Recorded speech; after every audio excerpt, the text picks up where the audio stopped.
पूजा पाठ के लिए आए और इस दिव्य पवित्र स्थान पर इस कथा के श्रवण के लिए हे पितृ देवताओं आप आकर के विराजित हो जाइए। मार्गशीर्ष का महीना है, पूजा पाठ के लिए मार्गशीर्ष के महीने को इतना अद्भुत बताया। गीता में भगवान कहते हैं मासानाम मार्गशीर्षोहम, भगवान कहते हैं मासों में मैं ही मार्गशीर्ष का महीना हूँ, ये भगवान कहते हैं।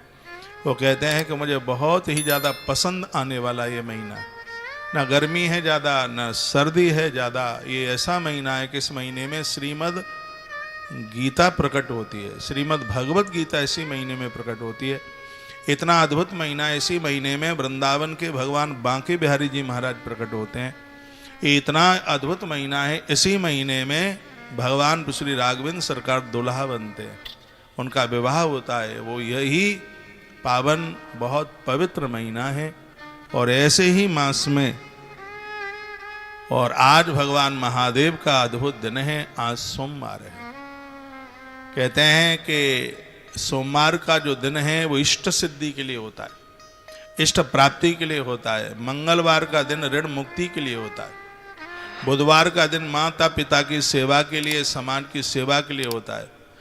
गुरुवार एक बहुत बड़ी विद्वता के लिए हमें लेकर के चलता है, ज्ञानी बना देता है, मारुति बना देता है ज्ञान के क्षेत्र में। शुक्रवार हमें धन प्रदानित करता है और शनिवार वंश वृद्धि।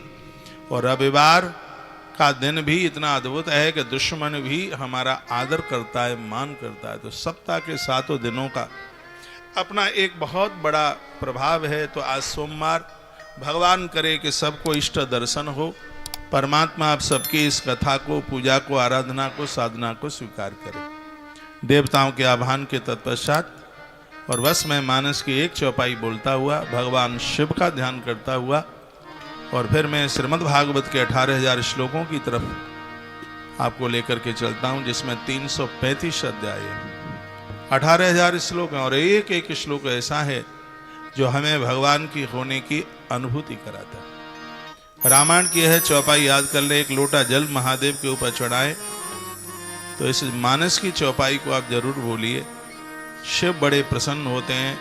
बाबा तुलसी लिखते हैं आंसू तो से तुम अब डरदानी, आंसू तो से तुम अब डरदानी, आरती हरे हो दीन जन जानी।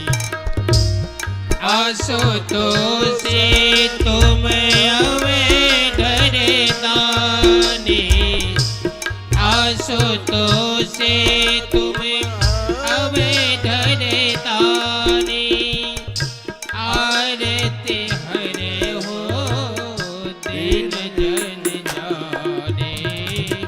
आइए श्रीमद् भागवत 18,000 श्लोकों का बड़ा अद्भुत ग्रंथ है।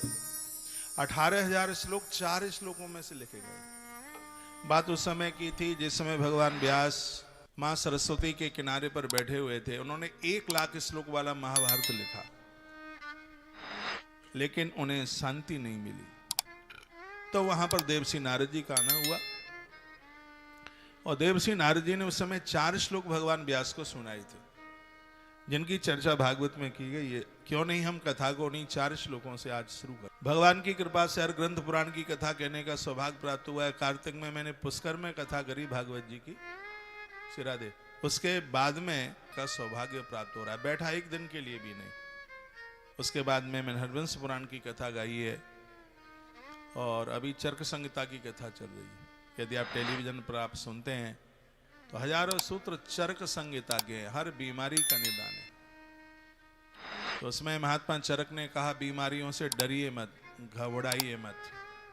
3 चीजों का ध्यान रखिए, एक चिकित्सक बढ़िया हो और एक परहेज हो और एक औषधि लेना नहीं भूलिए, आप ठीक हो जाएंगे।